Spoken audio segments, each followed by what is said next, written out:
So what I'm going to talk about today was something that I sort of really learnt over the weekend. So hopefully it really worked well for me this weekend I just went on. So hopefully we can get this through. So I mentioned this in the video the other day.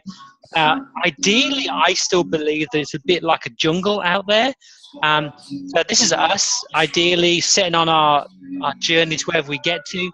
I don't know where your journey is, so only you know how far you are on your journey. Some of you might be really quite far along, and some of you might be nowhere near your destination, and some of you might be really close to your destination. It's quite strange because when I started my salons, my dream was to have a salon. That was my dream. And then when I opened the salon, my dream then was to have maybe some stuff that helped me get a better salon.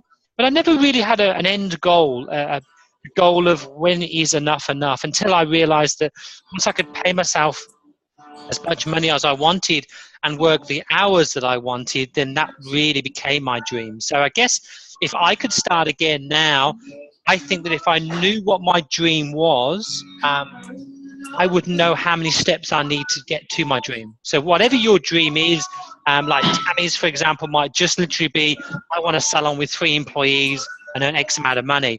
But at least you know that's your dream. I didn't even have that. I just sort of wanted to open a salon and do my thing, and that was about it. So for me, I really believe that it's like a jungle out there. The fact is we have so many paths to take, and we don't really know which ones to take. And 9 out of 10.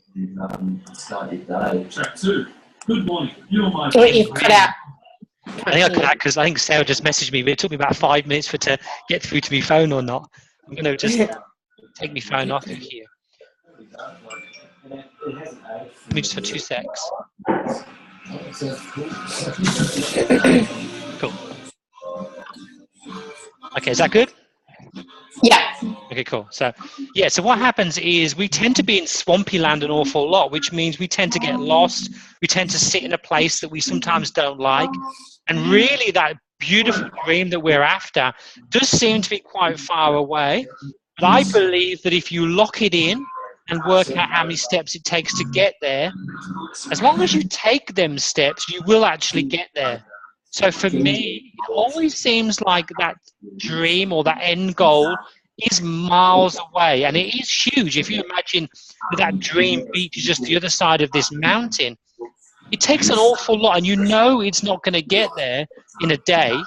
And as humans, we tend to forget that we can keep motivated enough to that dream to the end, because indirectly things just in life tend to get in the way. We tend to stand there, we don't know which way to take. We have different pathways that sometimes might lead us to absolutely nowhere. Of course, we're going to have all our toils and dangers that we're going to meet as we progress through our salon.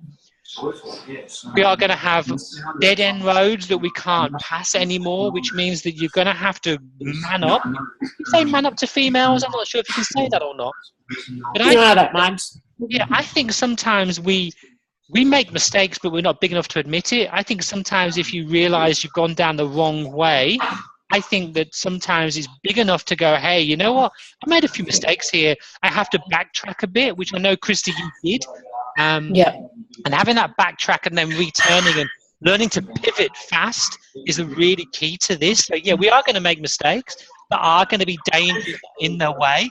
We are going to get picked on and talked about and everything else as we head through our journey. What tends to happen as we go through this, we tend to get helpers as we go, because that's what happens. We grow, we get staff. And the bad thing about staff for me, in one sense, is on the good side of the coin, they help you get your goal faster. If you want a certain percentage, it's impossible to earn that money on your own. But on the other side of that, I think we give an awful lot of love to our staff. And physically, I don't think I've got Maria's here. I think Maria's on holiday. She's in a lot of pain at the moment. The fact that she's had staff that she's really built up and trusted that have left her and sold clients at the same time. And I think you've got to be aware, and I'll tell you over and over again if you ask me, you look around in your salon today at all your wonderful staff, they are all going to leave you one day. They are going to leave you. They aren't going to be with you forever. They are going to move on just like you did. you are going to feel like you are taking on the world on your own. And the one thing that we're going to be working through towards the end of this slide is the only thing that's going to keep you sane more than anything else in the world is you heading towards that dream of yours. Because I think no matter where you are in your salon journey or life, we all hit a stage where we wake up one day and go, what's the point? Like, what is the point of this? I've been here for the last 3 years, or I'm training my staff, they all leave, I'm back to where I am.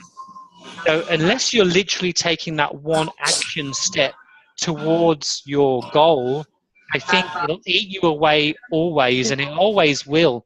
The long journey that you have to take will be lonely sometimes, it'll be hard, it'll be hurtful.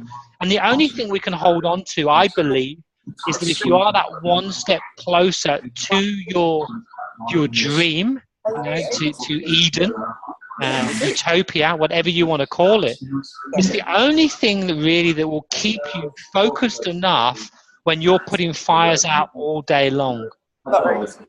As a coach, when I coach you, I'll talk to you about my inner secrets for a second. So, Richard, sorry, can I butt in for a minute? Yeah. There's a TV or radio or something, and I can't really hear you very well. It must be coming from another screen. Let me find out who you are. Better? Yeah, it is very easy to play. No, I was muted. Ross Wilson talking about Eagle Rock. Oh, come on, who are you? Yes, that's good. Is that good? Okay, cool. I think it was Christy. I'm not too sure. So for me, what tends to happen is that I need that step forward now, especially in the world I live in. But when I speak to you guys, and I've spoken to most of you privately, what I do tend to do is I tend to write things about you when you're not looking, believe it or not. And what I write more than anything is activity or action. And what that means to me is the activity version of this is if you're just working on today's problems only. And action means that you're actually working on today's problem and you're working on to tomorrow's problem before it happens, which is that one step towards your dream. So for me, what that means is more than anything else is that you actually need to have, like in a week, in a day, you have to do 2 physical things. You've got to work on your job, and then your job as a leader, which is really leading your salon or growing your salon, whichever way you want to put it. So my challenge to you today is you can either hold yourself accountable and put it in the iSalon group page. You can hold yourself accountable to messaging it to me, or you can just keep it to yourself, whatever works best for you. But I'm not going to be here for this week, right? So I'm thinking, why don't you commit one element of an action point? Now, you should know what an action point is by now. An action point is anything that's working towards your future. So that could be automating email. It could be setting up a system so you never have to do it again. It's using something that's going to get you slightly closer to your dream. And of course, only you know what your dream is, and your action point will be different. And the same at the start of next week. 2 action points that you're going to promise yourself that you've been putting off for a while and you'll actually get done.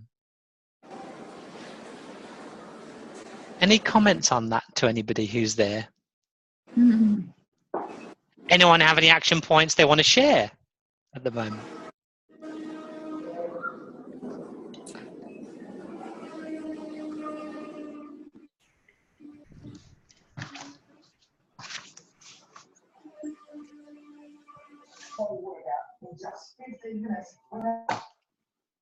I think Christy's speaking, but she's on mute. Cool. Go, Christy.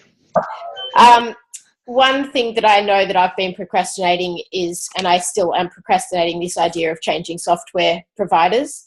And I've just been going over all the pros and cons and the cost, because I know it'll be a higher cost if I swap, but I just need to make a decision and run with it, because I do believe that until I make the decision, my keep in touch policy and system is not working for me. So I think I do just need to make the decision and bite the bullet and do it. So What are you using? that's definitely this week. What? I'm currently using Katoomba, and I'm not entirely unhappy with it. But I just think that for the size of my team, the marketing side of it is a bit more hard work, and I think that it could be a lot easier. Yeah, I'm just trialing Avado or whatever it's called at the moment too, and I'm having just a few issues trying to get things how I want them. But I know every system's not the same, but it is once you're so used to something trying to change as well. I'm currently carrying a diary and a computer system, and it's driving me nuts because I'm I've had a live meeting where someone's done Team Viewer with me and run me through everything with shortcuts, and I love everything about it, but I think what's been holding me back is it is going to be costing more. But I think I just have to look at the end result, and if that end result is that I'm going to keep in touch with people and my marketing is actually going to happen, instead of at the moment I procrastinate everything and doing something really simple takes me like 5 hours to get one thing done, then I just have to bite the bullet. And like even going back, Richard, to thinking about the meeting that I watched from last week, okay, so maybe shortcuts might cost me $100 more a month, but is that $100 more a month going to result in more money at the end of it, a better return? even less time if it was better. Yeah, and less time. I mean, at the moment, even 1 hour of my time should be worth that $100. So, yeah. Because at the moment I've got this big thing that I'm pushing, that if you spend an hour finding the ideal client to come to your salon, and each client for you that walk through the door would probably be at least 1,000 or 1,500, that's what a client's worth to you. That hour you're going to spend a week messing around with your keep in touch policy, or an hour attracting new clients, one's definitely going to make you money and one's going to cost you money and cost you time. So you do have to weigh it up. Even simple things like sending a birthday voucher could result in less clients lost, because it's just that keeping in touch, which we just don't have anything at the moment that's keeping in touch without me having to sit down and do everything manually. Oh, for sure. I think your I think one that you're looking at is probably the bells and whistles that will do everything, but it is expensive. I know that. I think you just have to weigh it up, and then maybe if you have to balance the books on something else will have to give, and that's just the way it is. But that's definitely my action point this week. Bite the bullet and do that. Sort it out. I think this weekend I had to put something down in an action point for me, and it was quite weird actually, because when I wrote it, like Nina used to say, and if you ever sees this, if you think it, you should ink it. When you physically write it down, and not even type it, when you physically write it, it sort of embeds on your brain a little bit, so it really makes it real. Like it's, and I think if you're either going to hold yourself accountable or not, and if you start pushing things under the table, which we all do because we're all got crap in our lives and we're all busy. But the real successful people are the ones that can do action each week and do activity this week. So when I mark you guys down, when I speak to you and I give you either 6 or 4 or 10 or 0, some people just say to me, I'm just working on this. Then before I know it, I'm going 3 months in, I'm still talking to them and they're still working on this activity, like they're putting out fires. And what tends to happen is that you never get anywhere ever. You've literally got to do an action point or do some sort of action in your life to take that one step. Even when the place you're in at the moment is burning down, so all your staff have left and you're on your own and you're struggling, you do have to make that one step, that one clear step towards your goal, because at least at the end of the month and your takings haven't gone up or nothing's happened, you can at least know you've made that one move in the right direction, because hopefully we all have some sort of idea where we want to end up or what dream we want. We shall have to see. One thing I need to figure out, so one thing I've got for you guys, and I think I saw someone on here, I haven't seen her before, Michelle. I don't know if we can work this one out for you, but we'll see. We need to know how much a client is worth for you.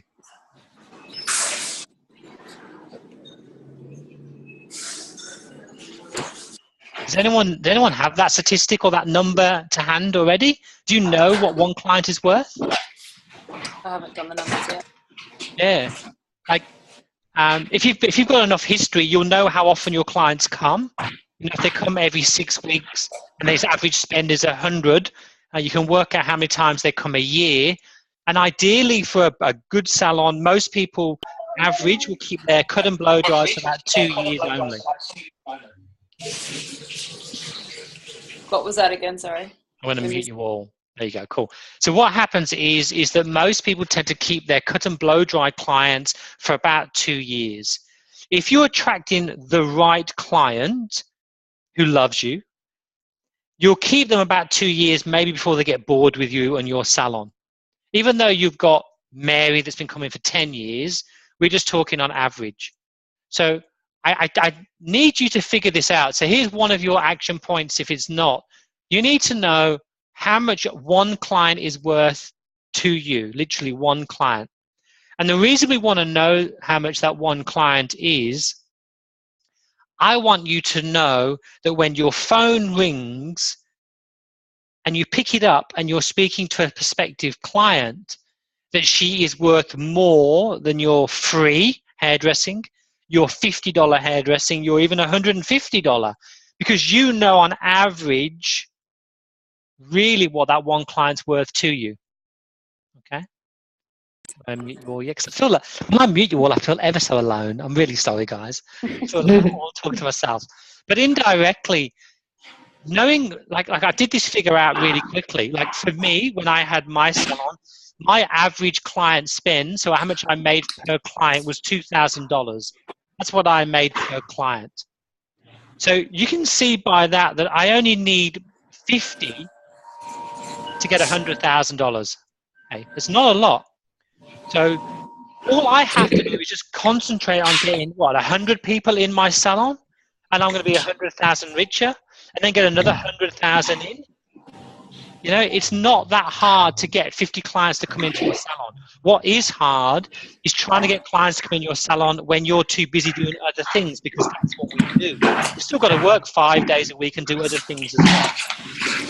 Can everyone hear me okay? Yeah. All good? Okay, cool. So for us, what we need to figure out is,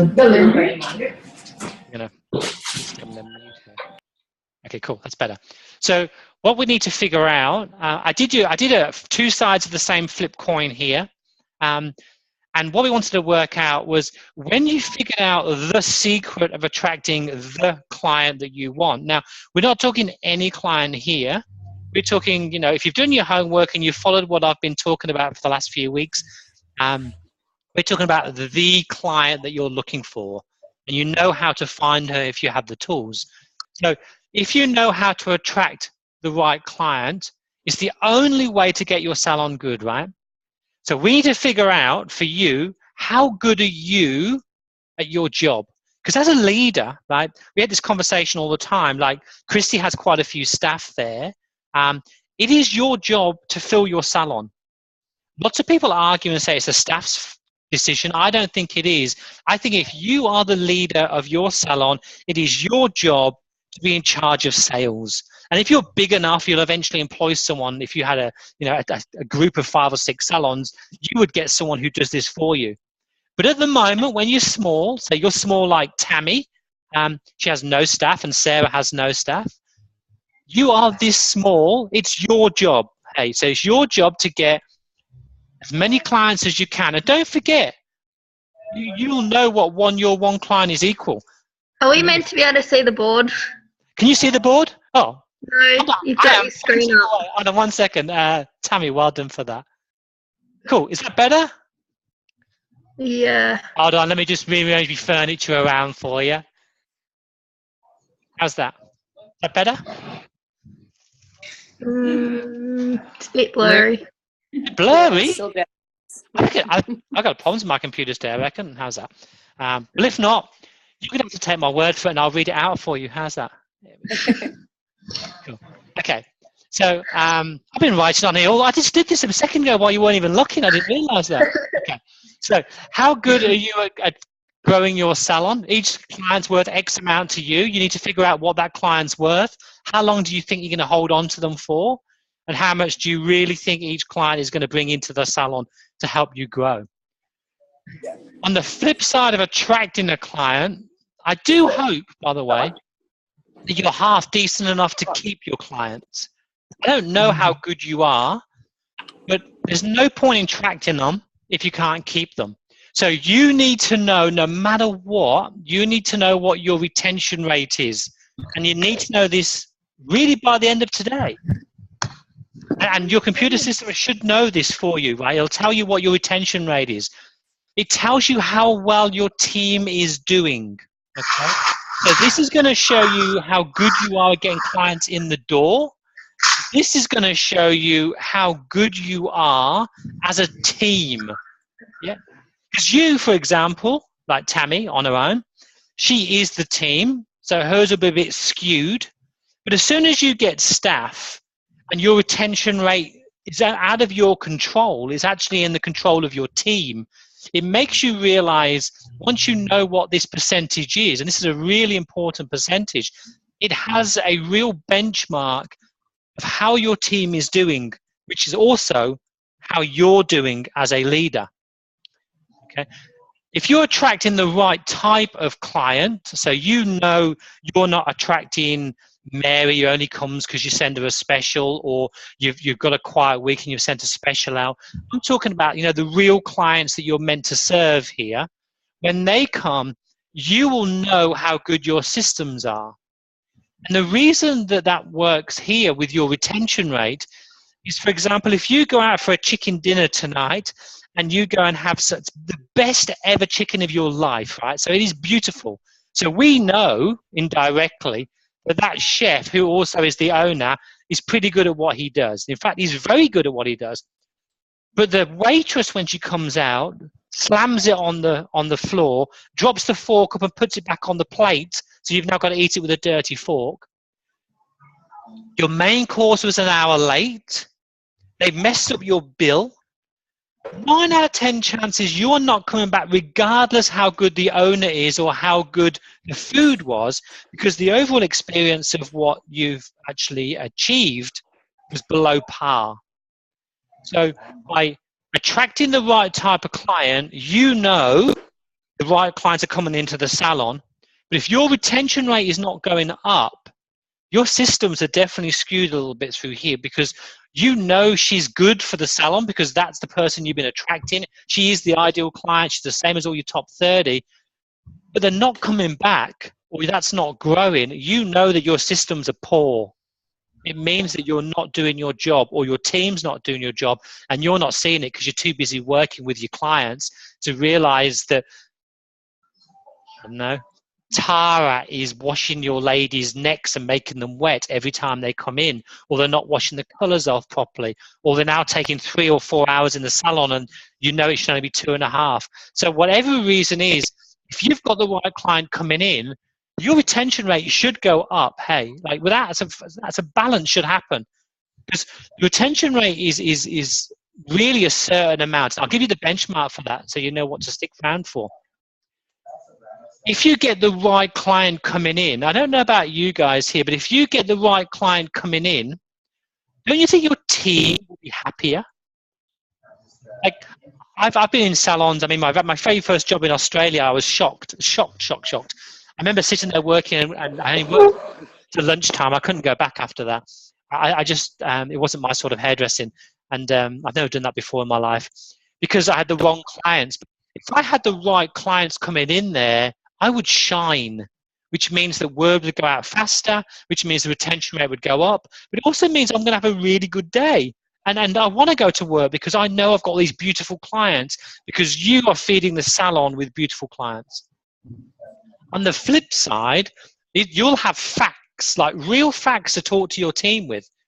You will know what percentage of people think your salon is good.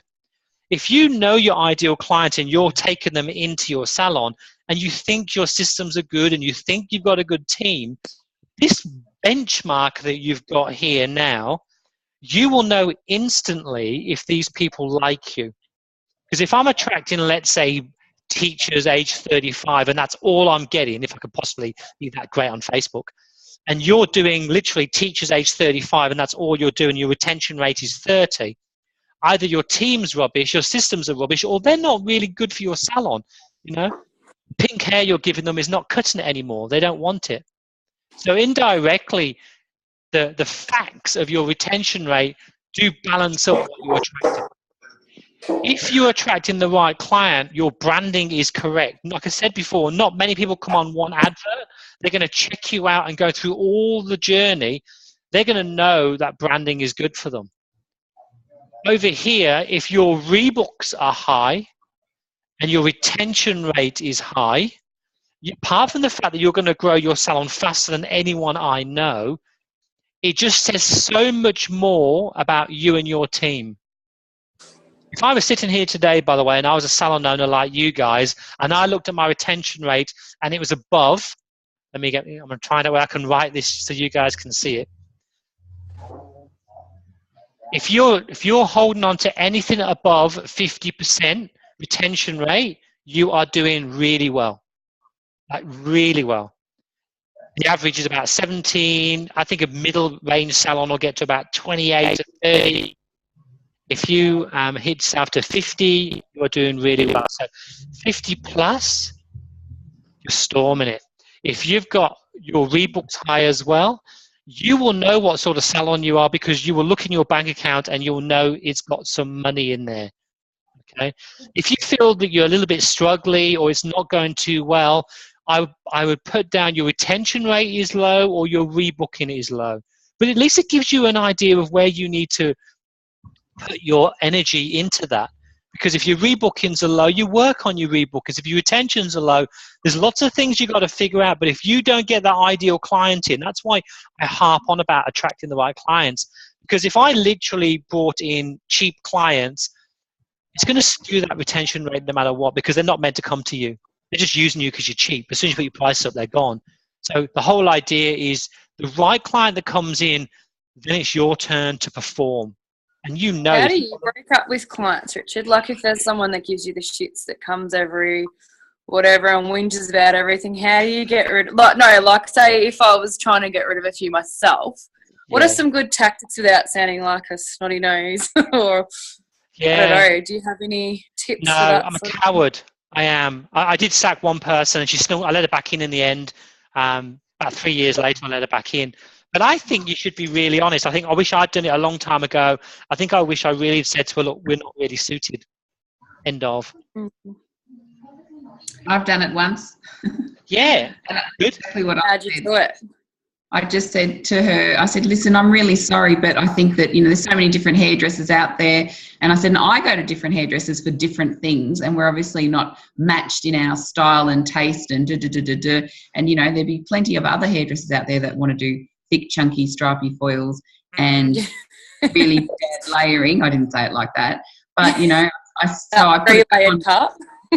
put it back on myself that I'm clearly not satisfying you and that, that's okay to go somewhere else to find someone that will satisfy you. Yeah. What about the ones that continually... Sorry? Say that again. What about the ones that cancel and change and then don't show up and stuff like that? And they're do you know what I do with those? Because I work from home, so I'm sort of a bit lucky. So do I. Yeah, so you book them in for 9 o'clock in the morning appointments, and when they don't come, you sleep in. Woohoo! But what if you don't know until 9 o'clock? You don't get to sleep. I mean, you need to tell them that that's rude, that you're running a business. That's what I would do. Yeah, but do you give them so many chances or anything, or? Yeah, probably 3. That's it, gone. Yeah, waste of money. Yeah. No, I was just curious. I don't want to sound rude and obnoxious if I do say it to someone, but I don't want to get pushed around at the same time. Mm-hmm. I think you need to draw a line in yourself and decide what you think is acceptable. And that's your own thing through there. Richard, can I ask a question? Of course you can. My simple salon report list. Yeah. So my retention report is about rebooking. How do I find out what would the report be called?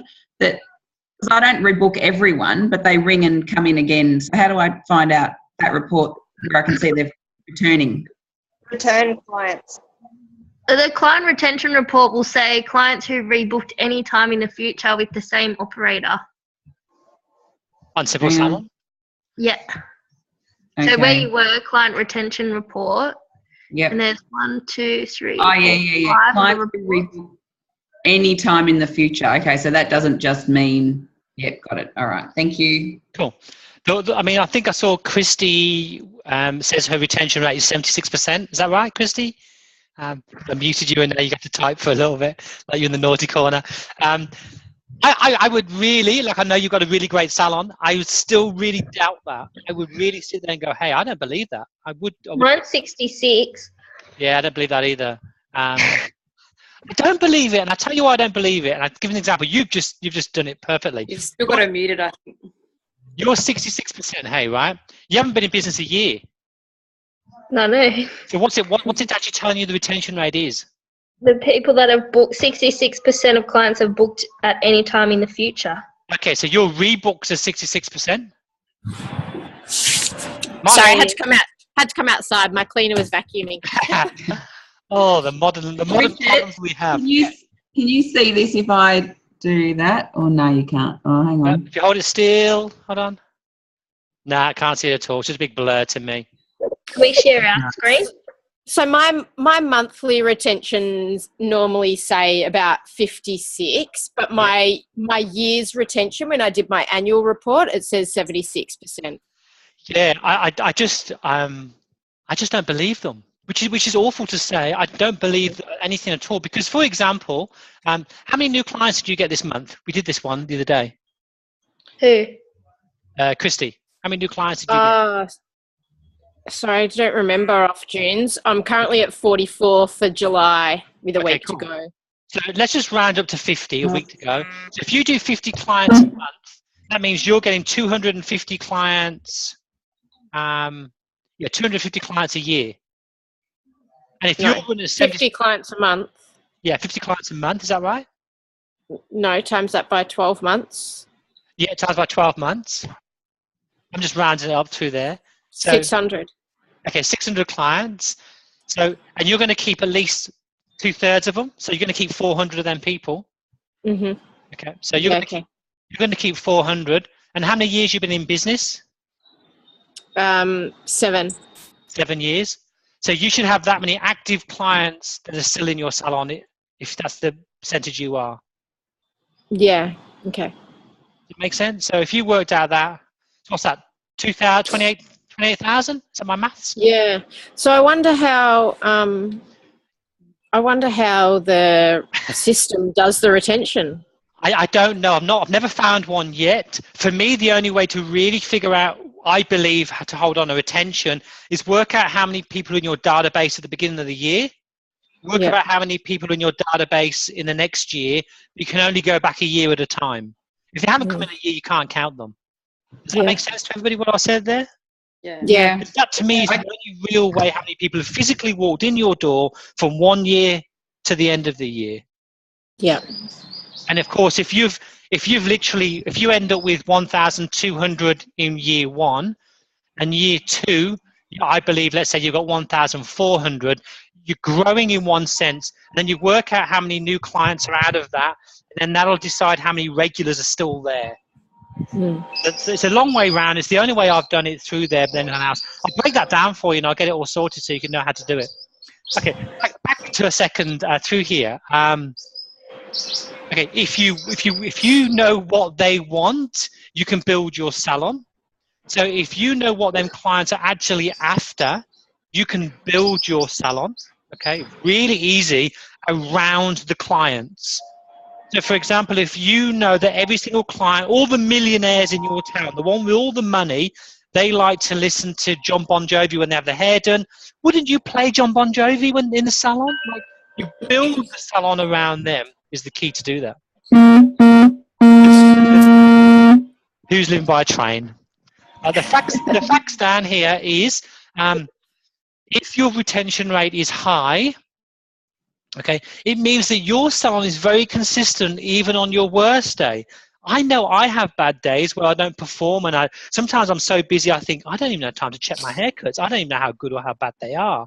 So the question is If your retention rate still remains the same as you're going through, it actually states that you're very consistent. Your team is consistent, not just you. I believe, this is my theory, you cannot grow your salon without knowing who your ideal client is and without knowing how you can attract clients on tap. And the reason I say that is because, yes, you can grow, your salon can grow, but you cannot grow your salon. There's a difference between the two. So if I'm going to take Tammy, for example, and Georgina, for example, when you set up your salons, because you're good at what you do, you naturally grow, right? You naturally have this momentum that's growing. But you're physically not growing your salon. It's just somebody else is giving you word of mouth and the momentum's flowing through there. When you get busy, have you got the capability of literally turning the tap to a drip when you want it to, and then you get another staff member and you've got to find 500 clients within the next 6 months, but you know how to do that? That is mean you are in control. You're actively in control. You can grow your salon to be as physically as big as you want or keep it as small as you want. I think that's a difference between just growing your salon as in you're in control. On the plus side, on the keeping the clients, of course, if you get to keep more than 50%, the facts are it reflects your salon culture. It reflects what your team are thinking. It reflects if your team are all on the same boat. Because if you get one or two of your team members that don't give a monkeys, your retention rate does get pulled down because they are the weakest link. It's a fact. Like attracting and keeping really gives you through there. This one here, make new clients of the salon, which I think is the perfect thing, not the staff members. If you can attract clients who come to you because of your branding, because you're talking to them, because they know you've built the salon for them, they are not going to be so much about staff directed. They haven't come for a staff member, they've come because of the salon, which means when the staff member goes, they're going to feel really awkward whether they actually make an effort to go to the salon, a new salon or not, because they love what you built. That's why they came there. And on the flip side, I think we all need to know this, by the way. I don't know how, do you have a benchmark? This is a question to everybody here. Do you guys have a benchmark that lets you know how you're going as a leader? No. Like if I said to you, how you doing as a leader? Like how are you going? Like, I don't know any other benchmark really than a retention of all the clients you get. If you have a client that doesn't come to you, so you've got no control, and you know that your team are really good because you train them well, or they've got more cutting and coloring techniques, which keeps them good. But also the fact is that you've built systems up around the clients, your retention rate should be super high. It should be high. Which means that everything you've done in your salon, like your OXO, everything in here is literally all down to how you are leading your team. You're training them well, your systems are well, you've got the right clients coming through the door, you're keeping the right clients. This is an indication of how good you are at attracting. They're both the same coin, but they're like completely opposite. Learn how to attract them. Learn how to keep them, and all of you will have at least double your income, I believe, if you really wanted to this time next year. It's easy. It's not that hard. Richard, what about with me, because we have the barber section, which is mostly walk-ins. How do I work that out? Like, Yep, I haven't. Yeah, that is a really hard one with the barbers. They come and go to know if it's the same client or not. If you book them in, do you book your clients in? Sometimes, but a lot of them are tradies, so they just. Yeah. For me, if it was down to me, I'd make sure that I'd want their name every time they turned up, even if they didn't book in, but I want their name in a system somewhere, because that way you know if they're coming back. You know how many people are coming back.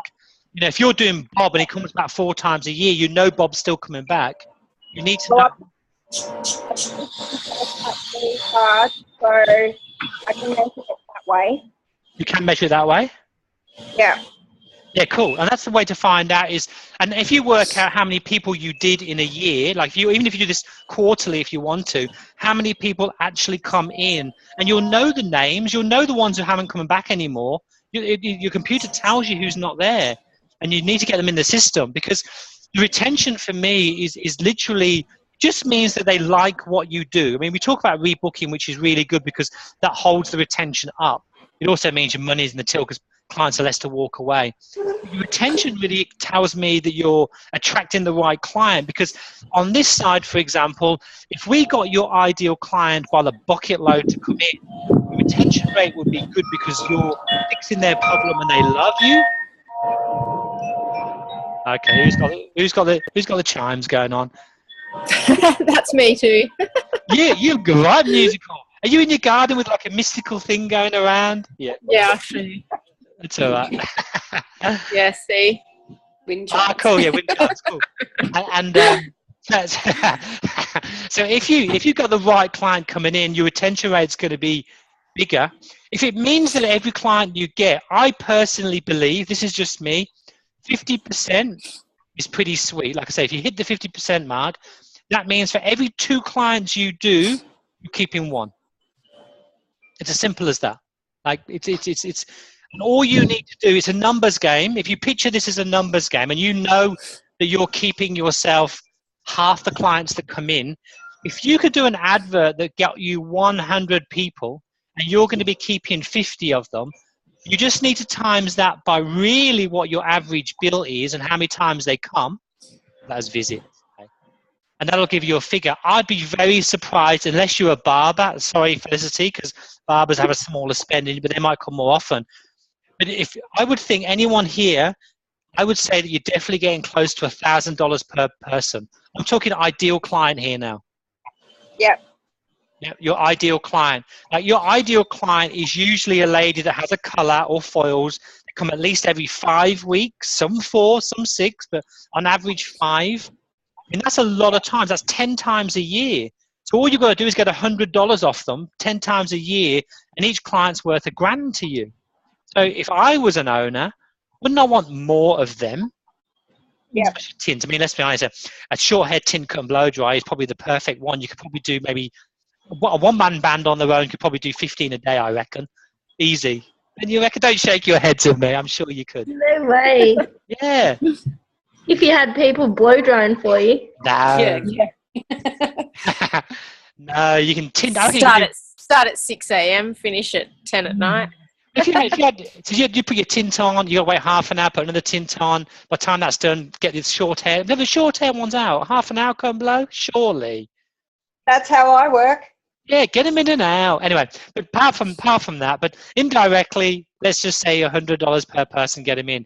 So every time that phone rings, really it should be at least $500. If the poorest you're going to be is 1 client equals $500, right? That means locked in, because we're saying 1 client is 1,000, but you're only going to be keeping 50% of these. So every time that phone rings and you squeeze a client in, that is $500 that's going to hit towards your total takings. How much of them do you need before you hit your dream? You know, I mean, how many do you need to get hold of? I haven't put my dream up yet. Yeah, well, I think you ever joined me then. I was saying that when I started out many years ago, my dream was just to get a salon, and literally that was it. I just wanted to get a salon, and that's all. Yeah. Sorry. I didn't realise there was supposed to be a dream after that. My dream was only just to have a salon. But I think once my takings got up to a good amount and I paid myself enough to buy the house in the area I wanted, the car that I wanted, life becomes a bit easier, and then you can start taking days off and still get the same money. Then your dream changes a bit. But I wished I'd had that dream before. I wished I'd had a goal. And I think when you had that dream, you needed to realise at some point you're going to hire staff. I'm really quite different to most people, because like Tammy, who's here, was one of my staff members. I can probably count on one hand in all my years, including the UK, how many staff that I've made mistakes with. There's not been many. I still like my staff when they've gone. And usually when I was earlier on in England, I mean, I could tell you stories that make your hair curl. We are different in the UK to you guys. We are not like you. There is nothing that's different. I remember, I'll tell you a story. I remember, am I allowed to say this? I employed a first-year apprentice, right? First-year apprentice. On her first day, she was making out in the back room with a senior. first day. We're not talking just a little kiss and cuddle. We're talking no room for it. On her first day. Yeah, Think about that. How do you deal with that? Me. that. So anyway, In the I can tell you stories that but you learn, and I think what I learned more than anything else was a bit like we were saying a second ago, was in yourself you have to draw a line to say, this is what I will not stand for, which used to be on our VIP policy, like who do you want to do life with, and what are your policies in life to say, I will not stand for this, I don't want to stand for this, and to me that's really important. So and most of you, I don't know if you got my new 6-week course. If you did, it's in there. It'll be based on this attract clients, but it's got a bit more videos and a bit more downloads to do things in the salon, because I'm trying to change my format a little bit, but we'll see how we go through there. So do we have any questions of anyone, and do we have any action points? I'm not sure if everyone saw what I was talking about before. While you're all here, I'm going to grab you anyway so you know. So what I talked about before was the fact is that the majority of people here, because the majority of people here are salon owners, they're very similar to what I was like, was that we spend all our days working on just doing salon work. That's what we do. We very rarely do anything else. So when I speak to you, I tend to write action or activity. Activity means you're just not a busy fool, but you're just busy getting caught up with today's problems, and you never ever take one step towards your dream and one step away towards tomorrow's problem. So what we're going to do is have 2 action points, one for this week, so you've got the rest of this week, and one for next week, that you're going to draw a line in the sand and say, I'm going to get this done, but this has to be not an activity. So this cannot be, for example, I just want to get clients in the salon. Okay? This action point is something either you've been mulling over for a while, or it's one step towards your dream. So if that means you have a stylist that's empty, you can aim to get clients for that stylist that's empty. But it's not just a general everyday activity that you would do. Okay? And I know Christy have told me hers. So anyone else have any actions they would love to hold accountable themselves to? All right, I'm going to do it. Go for it. Come on. Let's do it. The same one I didn't do a while ago. Okay, I've got a new junior, brand new. Yep. A new one. So I'm going to do a proper hair washing and massage video this week, and I'm going to absolutely dissect it and have like so many techniques, and we're all going to do it the same way. So that's my action point for this week. Oxo, love this. I'm going to do it this week with a mannequin head. And then next week, I'm going to simplify my online bookings, because I started doing that a while ago and it sort of works, but it's a bit tricky and blah, blah. I need to fine tune it. So I'm going to try and fine tune that into, you know, like a shorter service, a medium service and a long service, so that it's easy for the clients to book, and break it up to like a full head, a half head, or something else. And I'm going to do that because I'm spending a lot of time on my phone wriggling around appointments and blah, blah, blah. It's wasting my time. So I need to simplify that and encourage people, and we'll see, maybe I'll even do a little video on how to use it so that they can use that. Cool. My advice, I've got an advice for you if you want to try it out.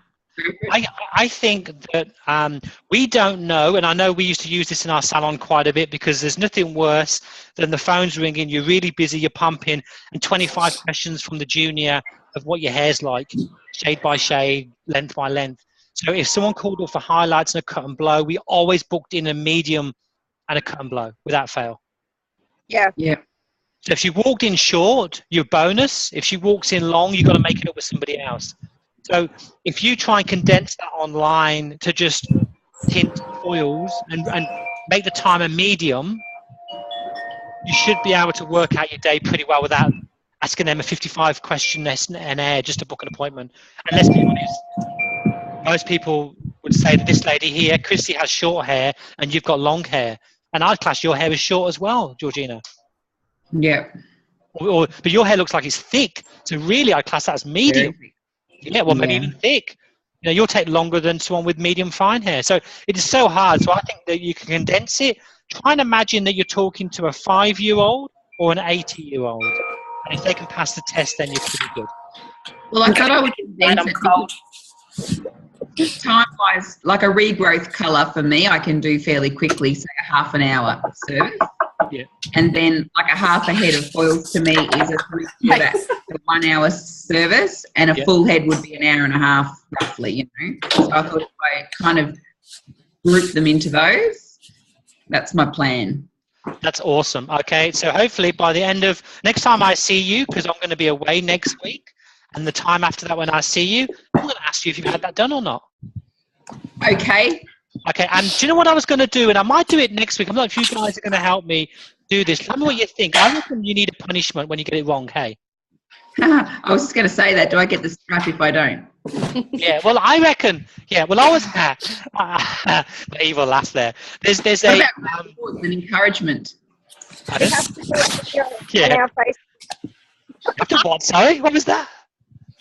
So we have to make a video on our Facebook page. That you're a loser and you didn't actually do what you said you were going to do. Actually, I'm going to find this out for next time. There's actually a charity. I'm not sure if you've heard of this or not. It's actually a charity that you donate money to, and the charity is one that you're going to dislike. Okay, so indirectly, it's on the internet. It's really there. So you might give your money to Pauline Hanson, or you might give your money to.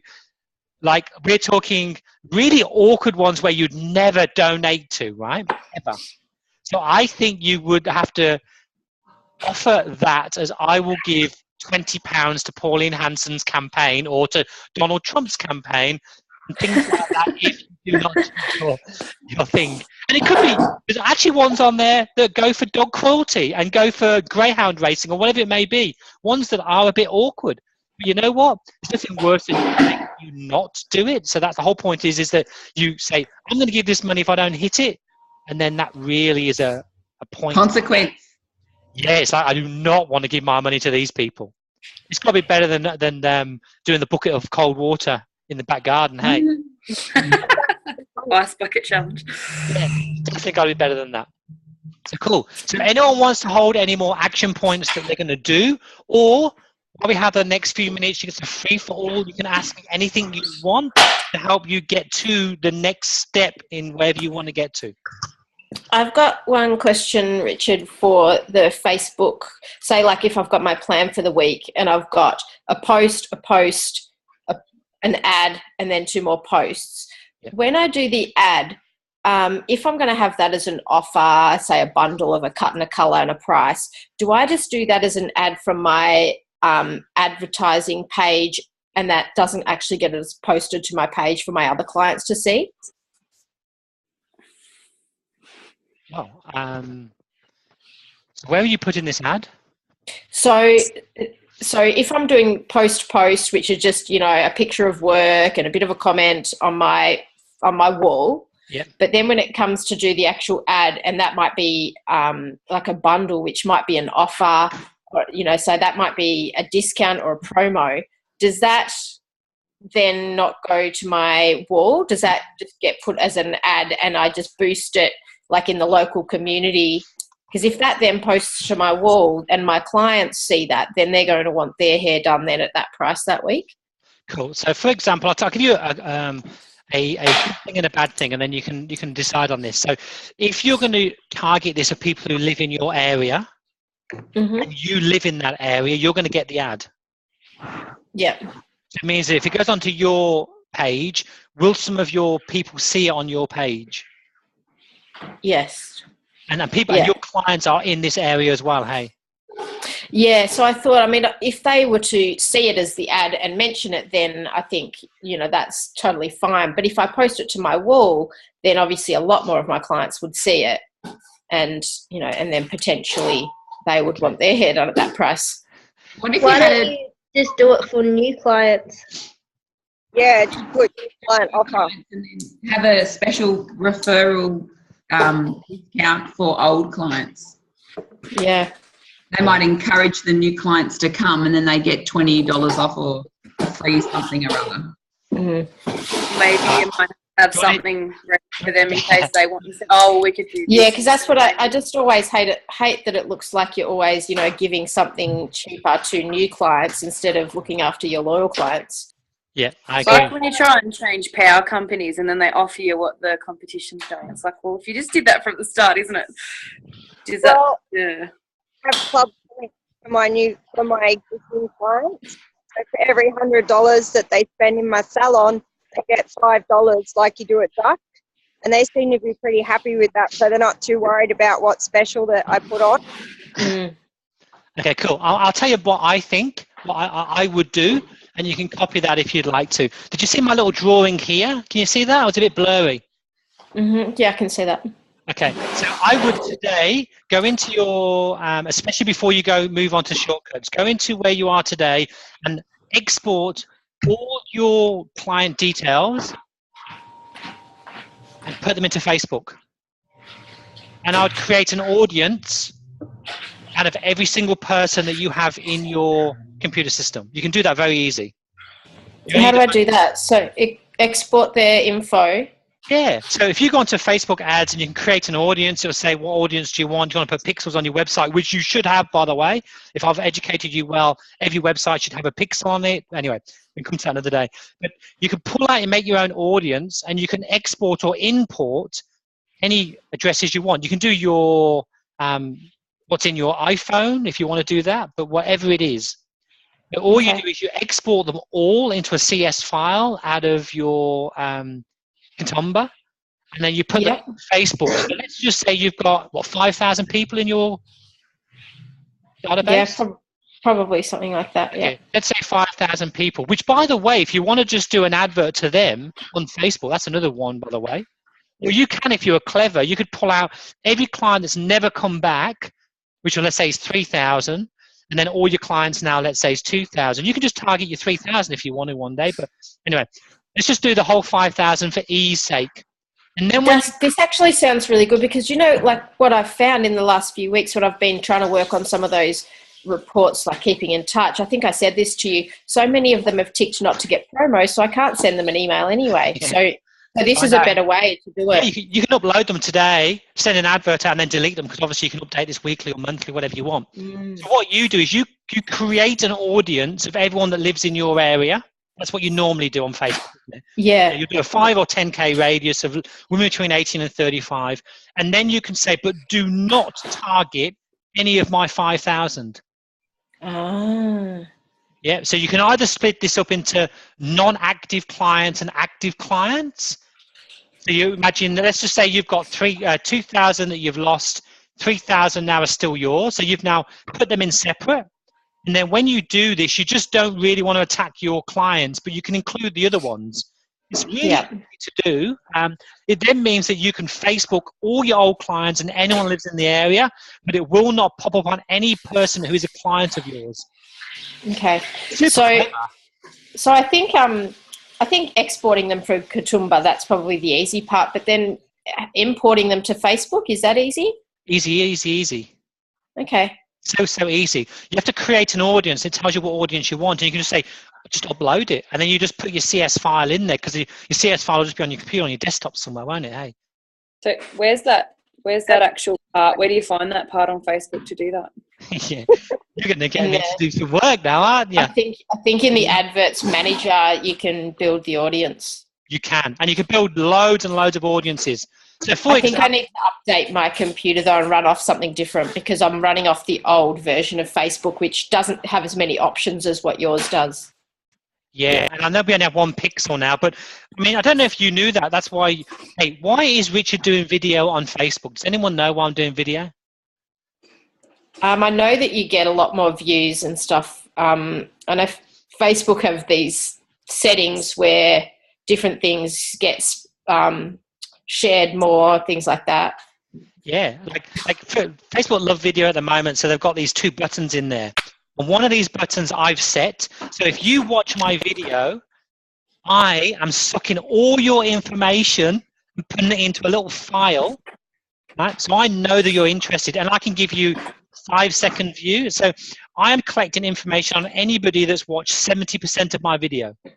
Now, I presume if you've watched 70%, you probably quite like what I've got to say, which means your Is salon. that how you target us? I'm grooming you all.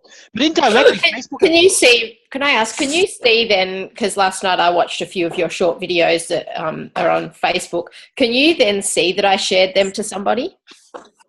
No, I don't think so. Okay, I just wondered whether you see that. No, Yeah, because I've tagged a few of my friends and stuff to try and get them Well, on board as well. I actually shared them and sent it as a message to their Facebook page. oh wow, no, I don't think I do. If it goes, I think for certain things it doesn't allow it.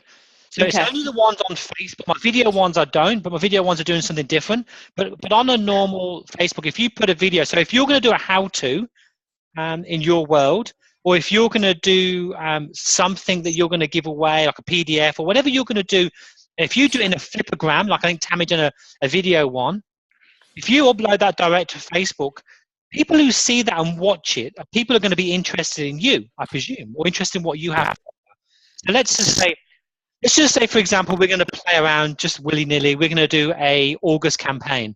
And on this campaign, you want to do smoothing, okay? Because that's where you can earn a couple $100 for next to nothing.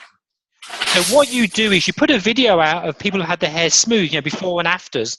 When people watch this, you collect all their information, and then you can then just send them adverts or not even advert, but just posts. So no call to action. Look how great I am. Look at the other people I've done. And then you send them a video with an offer on there, which means you only send it to them people. And I think when I spoke to Facebook last, you only need 20 people to do this. And that's how small you can get. If 20 people see your video, you can actually send an advert with 20 people. That's huge. It means you can almost bombard 20 people with the same advert for like nothing. I'm so technologically retarded. I don't even know how to do a flipogram. I don't either.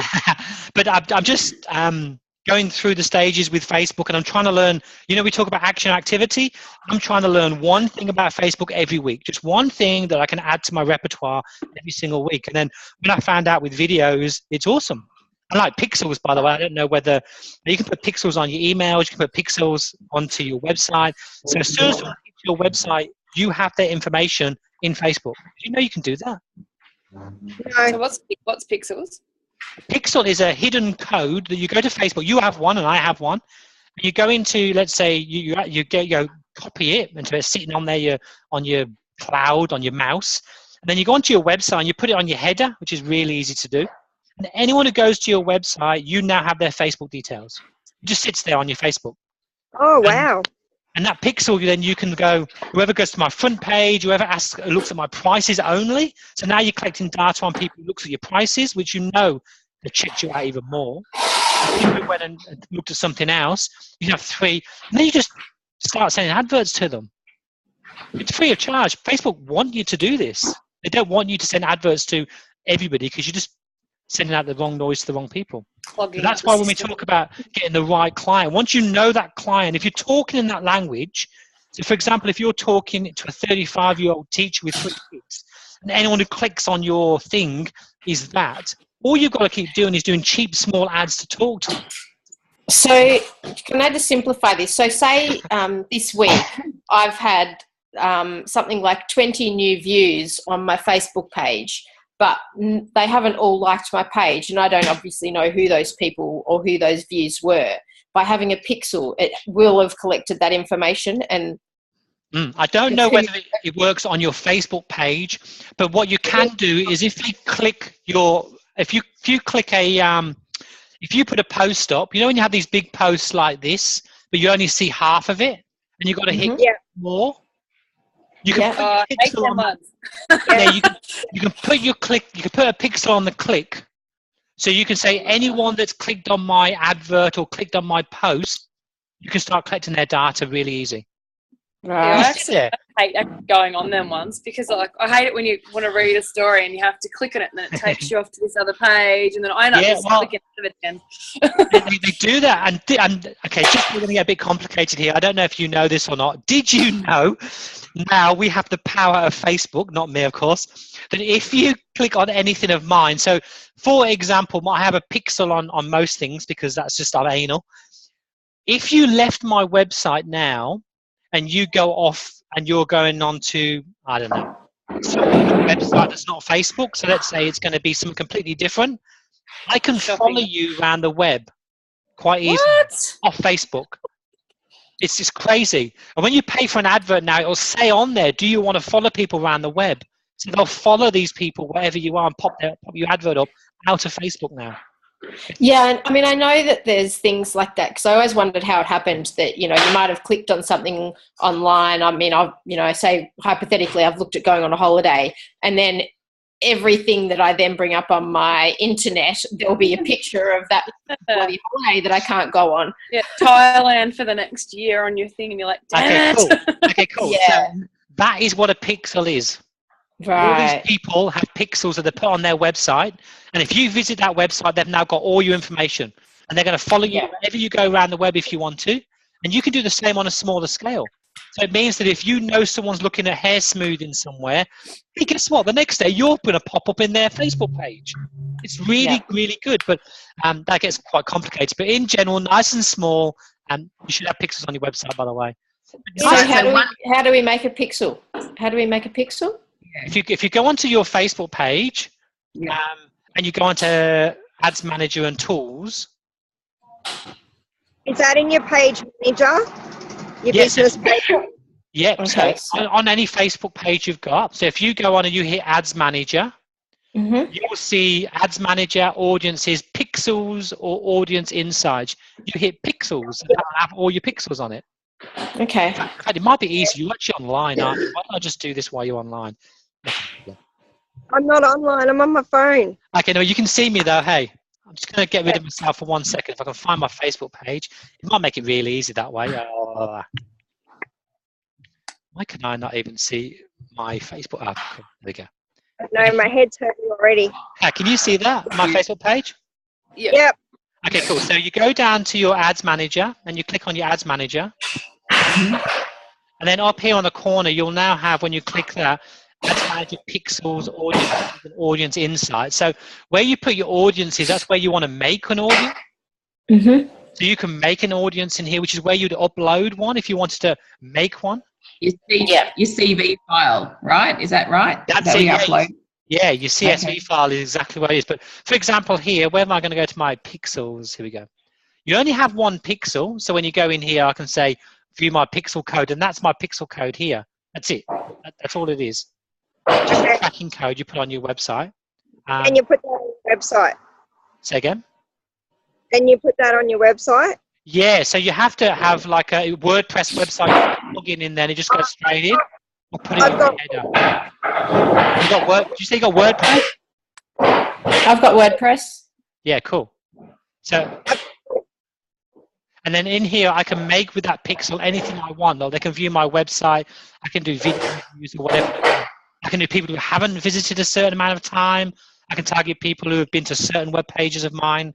So you can target an awful lot once it's in there, and then it just sits there collecting data. So for example, I put this on yesterday, and I've now got 125 people viewed my web page.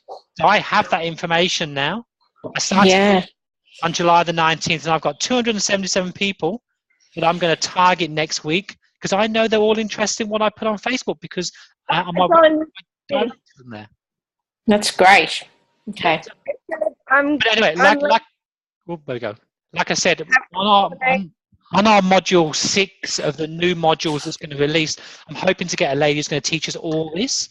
And if I'm lucky, I'm trying to get a module 6.5 that I'm going to throw in where we're going to do keywords for a website and get people to do this for us as well. People are a bit more clued up than me. I'm just winging it a bit more than you are. That's all. Well, if I can't figure out how to do it myself, website is due to get reworked later in about a week's time. So I'll hand this over to him and say, hey, do my pixels. Yeah, not a problem. And I think putting your pixel on is very, very easy to do. It's not that hard. You can also have a pixel from, by the way, on your site, which you should have with Google Analytics, which means that if you go into your Google account, it should tell you how many people have been there and where they come from. So you know how you're directing them properly. But these are things as an owner, you need to do this. Like, it's a lot. So I'm trying to keep it really simple that you don't need to do an awful lot. But how to do an advert where you don't annoy people, because I really dislike, me as a person, come to my salon and have a cut and blow dry at a special price because you're new. But all the rest of you that have been loyal to me for the last 6 months, I'm going to give you jack. I hate Yeah. it. Yeah, me Drives too. Insane. Makes you You might feel. have to have double specials, would you? Yeah. So this way you can physically hide the adverts from other people. Yeah. And also the fact that I know for a fact you don't have 5,000 clients because it's impossible that you've kept every single one of them. It just Yeah. means you start retargeting some of the lapsed ones without annoying your target ones already. And that's easy to do. If you have problems, let me know and I'll try and get someone to talk me through and do a quick video on it. And we'll try and bring that Yeah. to the team. So Okay. would you have a special, so in that case, would you have a special, say, for your existing clients in case one of their friends goes, oh, so-and-so saying this? Do you know what I mean? Like, or they get a free conditioning treatment or something. Do you know what I mean? Just to, No. just so they're not missing out or not? No. Like, If I had a client come in and said to me, I've seen the special, I'd give it her. yeah. Remember, Yeah, I agree. You've always got to lose the argument. You can never win an argument. If you lose the argument, you'll win a client and vice versa. Yeah, I think if they saw it and they asked for it, I would just give it to them. Me too. Yeah. Yeah. All right, guys, I'm going to love you all and leave you. It's time to go. It was nice to see Michelle. I haven't spoke to you yet, Michelle. It was nice to catch you on here. Thanks. Thanks, Richard. No worries. Thank you, Richard. Guys, I'm going to catch you. I'm not going to be here next week, so you're going to miss me a week. And where I go to, there's no phones. There's nothing. And the internet is like, I think it's the old dial-up. So I do get things when I drive to the shops. All my messages come through. So if you need anything, you can email me and message me. I will get it. It might just take a day to get released. Sometimes when I go to this little house, I just get my books and I just don't leave, like a hermit, I'm afraid. Well, That's just good. another quick one, sorry, before we go. How do you, because I just do it on my iPad, how do I print off the worksheets? It's got no actual option to print it on the modules. Are you actually meant to print it out and fill it out, or what are you? Yeah, you can fill it out online if you want to. They're all Word documents, so you can do that. When you press download, it will download it to it, and then you'd have to plug it into the printer to print it off. Okay, so do I have to like sort of save it onto another like document or pages or something on my iPad or something? Yeah, definitely. Save it to Pages, yes. It'll open in Pages. And if you have any problems with that, I'll put some Pages ones in yours because I'm on a Mac anyway. Yeah. I'll take it away from Word and put it into Pages. All right? So, Any dramas, let me know, Sarah, okay? And dive in. And don't forget, guys, action, okay? Thanks, Richard. Been a pleasure. Thanks, guys. Happy holiday. Thank you.